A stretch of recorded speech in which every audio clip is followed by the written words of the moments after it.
Andy, we can. You made it. I did. How long did you stay up last night? Well, I was done by 8 o'clock when John Carr came and picked up my car. Sort of. The battery made enough. Needs to still be mounted. So what happened in the driveway this morning, man? This morning? You mean last night? No, like as you pulled out. Oh, as I pulled out and the light fell off the trailer? Yeah. No, Last night I had to the Hoon fire for the boost gauge for my tranny line. My one rim doesn't fit, so I'll file that out later to make it fit. Yeah, no, it's just running no mass airflow at this point because, well, it broke. So, yeah, it'll be interesting. But hopefully fun. That's all that matters. 4 of us decided we're gonna hit up the Eve of Destruction. 2 of us have done it before, 2 of us haven't. Go out and do some dirt racing because, I mean, it's a blast. And why not? Racing season's over. Might as well hit up another track. You feeling good, Nate? Feeling good about today? Yeah. Fuck, you always do this to me. Every time. Fuck. Well, Andy made it, so. Before it is. Yeah. I was He's shocked. first for once. Yeah, no. Well, Jack beat me. Yeah, Jack beat us. Jack me off.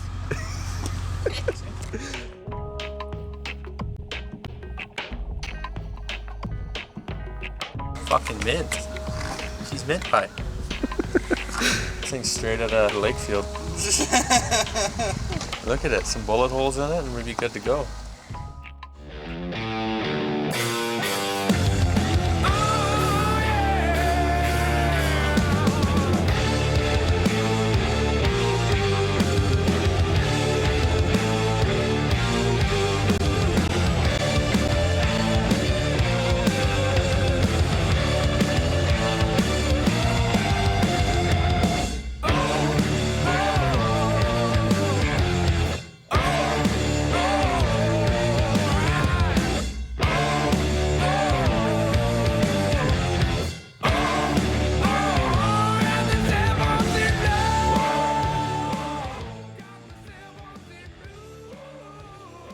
We all set out to try and do the 100 lap enduro.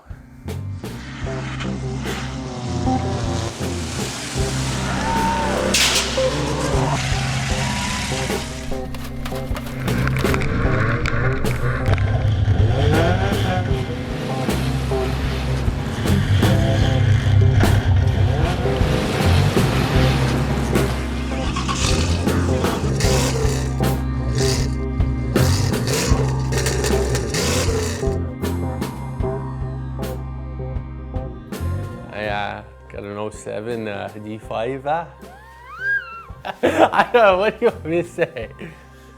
I got a Pontiac G5, 6, 7, I don't fucking know. Whatever. Nate, how you feeling, buddy? Pretty good. Yeah, how's Piper feeling? She's the crew chief today. Yeah, she's doing good. She's gonna be like navigating you from the headset, from the grandstands. Just limiter. Yeah. Tell me limiter all day. Okay. Like father, like daughter. Yeah. So luckily enough, my uncle had just taken a 93 Lincoln Town Car off the road.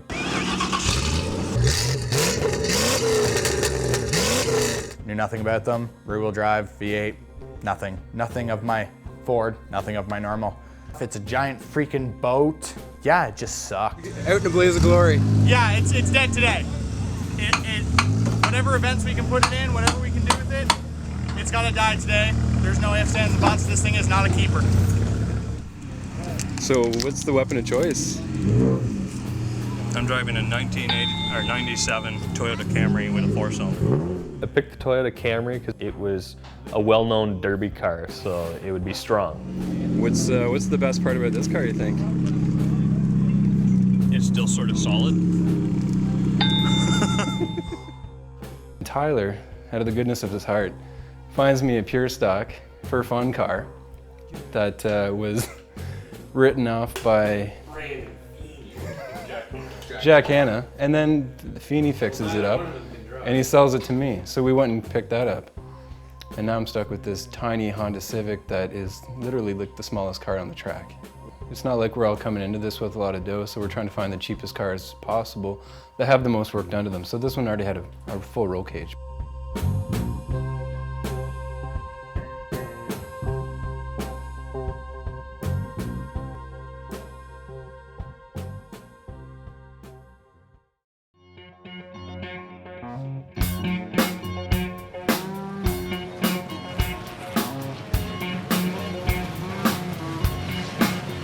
cars did they say there was now? 130. What do you think about that? Yeah? That means no room for error. That means no room. Let's be honest. Jeremy's the only one that's going to have room, and everyone's going to take it. Are you nervous for your man? Yes, I am. Do you give him a little pep talk before he goes out? Last one, just in case. Might be the last. No, he'll do good. He's pretty decent. Not that hand job.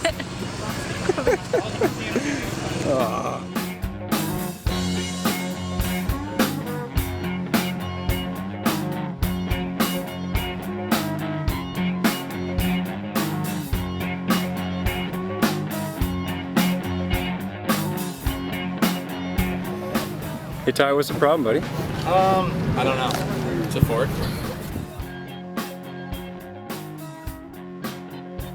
Mass airflow situation. I went spinning around, stalled 3 times just in spinning it around, so we'll see how it does on the track because there's nothing more I can really do with it. So it just sucks, it's just the way it is, and that's it.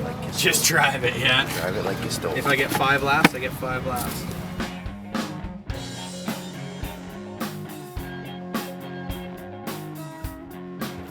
What was the original problem? Somebody forgot the alternator at home. That's substantial. It is fairly substantial. Nothing serious. I would say. And as soon as I roll into the gas station, I decided to fill the gas tank, which I didn't think was probably the best idea after seeing this giant spill coming from the back tire. So the thing was just leaking like a sieve, and you know, we kind of decided to deal with it. I stopped pumping and went and paid and tried to get the heck out of there as soon as we could, because there was gas everywhere. So driving the most rotten, smallest car, biggest piece of shit out there, how'd you calm yourself down and hold it all together? Well, it started with a good back rub from Ty Junkin. Fuck, he hit all those knots accordingly. Fucking right. Cheap bitch. Sorry, what was the question? A little nervous. Yeah? Never done this before. What's your strategy? Take Jeremy out. To get myself into race mode, I took a can of spray paint and I spray painted a target on your wheel. And that made me ready to go. What's your other strategy? Survive? Hey, Jack Hanna? Yes, sir. What's going on, man? Just getting ready to destroy a car. Yeah? What's the main strategy of this track? I have no idea, never been here before, so it's just survive. Yeah. I have no illusions of grandeur. I'm not going to do well. I'm just the first time I've driven on dirt. So just going out, run around circles and try to keep pointing in the right direction. And your weapon of choice? Whatever was cheap. It's a 2005 Ford Focus that had already been through an Enduro by Brad Laval and built by Brandon Feeney, so there's 2 strikes against it already. But my wife doesn't want it to come home, so I guess I have to make sure I destroy it. So you're going hard today? I'm going hard, just because. What's the strong suit, if it has any? Strong, it doesn't. It's big. And we stack the wheels way in the fenders. So hopefully we can just use everybody else to turn, because I probably won't be able to. Or I'll be backwards on the track, spinning it out. So No, it's going to see what happens. wipe my face mask off. As long as I come in with a smile on my face.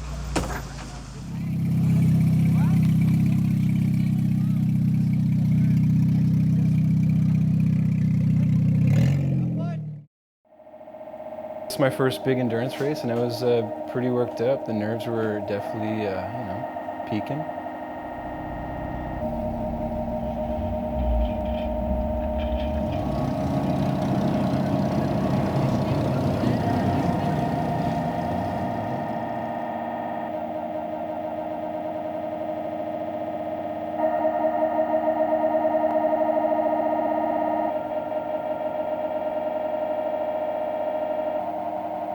So I'm out there, lining up, getting ready to go. And then I realized, you know what, they're about to drop the green. And I got V8 rear wheel drive. And this would be a perfect time for a dirty burnout.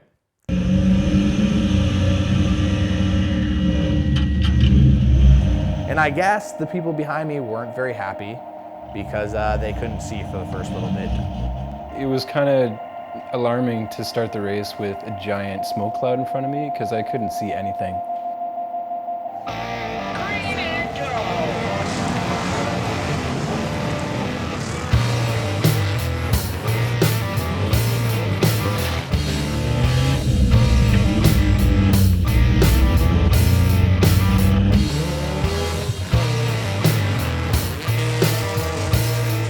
Once you pulled up on the track, you realized there was a lot of cars.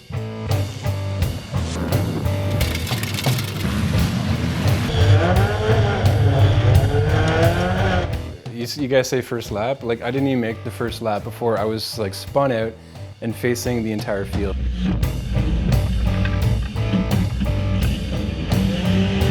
I thought like, I'm just gonna get crammed. There goes all that work we put into the car and like, we're done. Miraculously, like I snuck out of there and, you know, finished the race.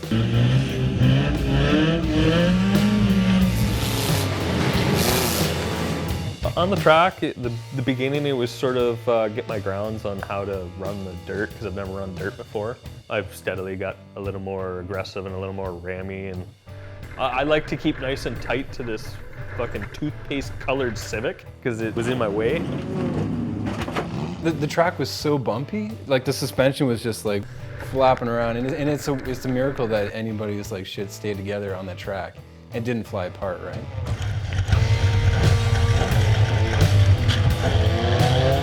You probably have the most dirt experience. So, how'd you feel? Yeah, because I like to take the dirt road, you know? You get out there on the track, well, there's what, 133 cars out there, and we were like in the middle of it. I had the tunes just pumping in the car, and I was just getting a rager in there. I just wanted to go.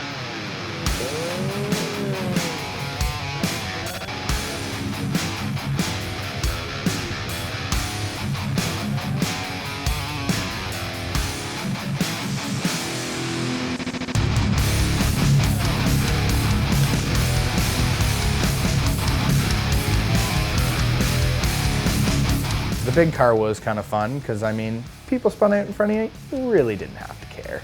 You kind of just put your foot to the floor and drove your way through it. I didn't try and get out of too many situations. I tried to muscle my way through situations, just push and shove and go where I wanted to go. And I mean, I spun out, God, I don't know how many times, but it didn't matter. The big old boat just took whatever came at it.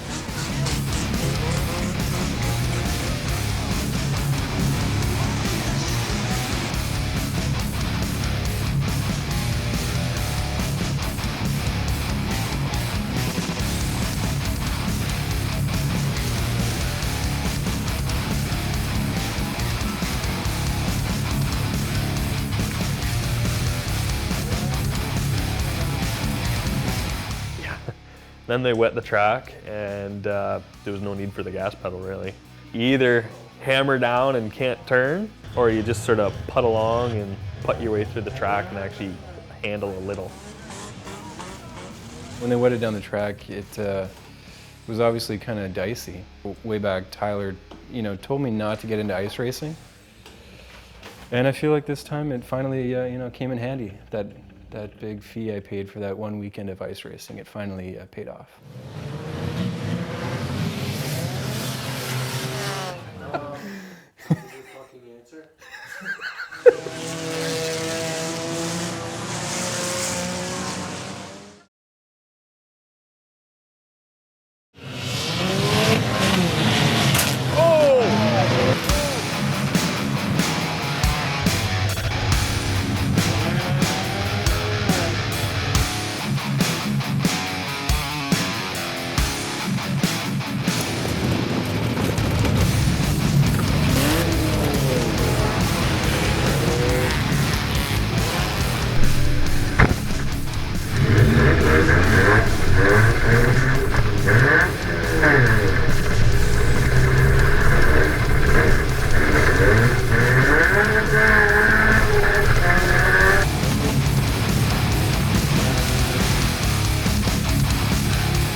pretty much before you knew it, the race was over.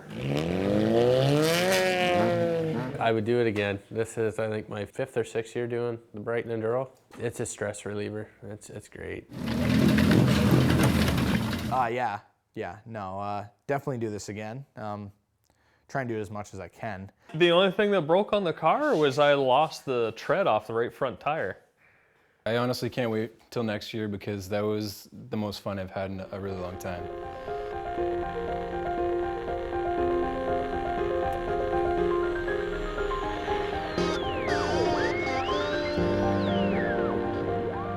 How'd that feel? That was good, man. The car's in one piece. Oh, yeah.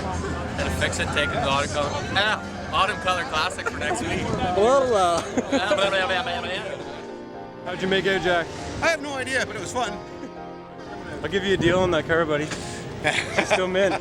Yeah, it's got a flat tire a little bit, but she's not bad, eh? Would you take it back? A buff out. $200.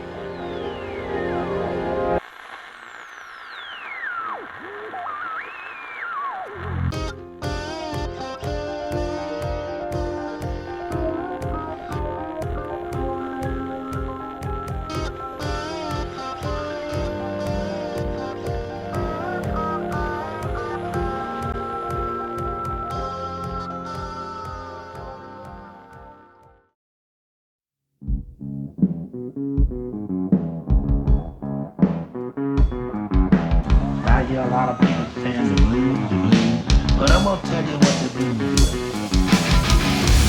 When you ain't got no money, you got the blues. When you ain't got no money to pay your house, you still got the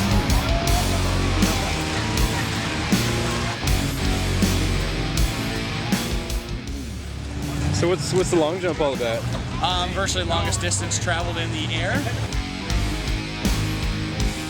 I'm lined up and watching the other guys jump and thinking, there's no way this thing's gonna fly. Thinking this thing's a boat. This is gonna be no good. I'm gonna need some speed. I'm gonna have to do it hard the first time because it's probably gonna hurt so much the first time that I'm gonna puss out the second time. We had stacked 3 pillows underneath me and a pillow behind me and then strapped me in the aluminum race seat to try and keep my ass from going into my spine. Tyler Junkins, our third place finisher in the flagpole race, is up next. Here comes Tyler for a jump.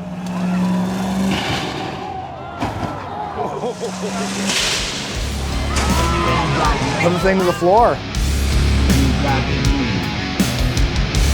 When you ain't got no money to pay your house, you still got the blues. I can't even see the nose of the car, I'm sitting so low, but I could see the tip of the ramp.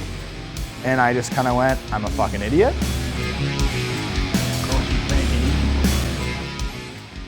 I was just like, fuck, his ass is gonna hurt in the morning. It looked like a 2-story building 3 feet in the air. Aluminum race seat on a car that you're jumping. Ugh. It was just a fucking gigantic boat flying majestically through the air until it landed on its face. Oh, Digon Don Dictor. Look where the brake is, look how high this is bumped up right there. The frame came through the floor. Wow. So I couldn't even, I was like going at the brakes when I'm hitting the floor first. How did it feel, Tyler? I'm gonna be sore for a couple days, I think. The ramp's intimidating as hell. You're coming at it and you're thinking why you even thought of doing this idea. The floor's buckled where the brake pedal goes, the tranny snapped off, the oil pan for the motor's jammed into the frame, the blower motor's even broken off the firewall because the motor shoved back so far. So it's dead. Perfect. Stripper, throw Blaze it of out. glory, buddy. Yeah, exactly. Couldn't have been any better. Just how we wanted it.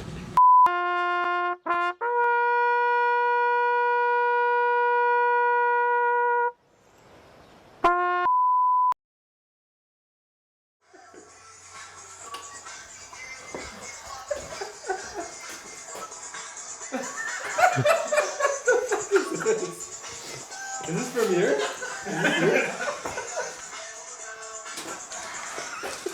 That's mad.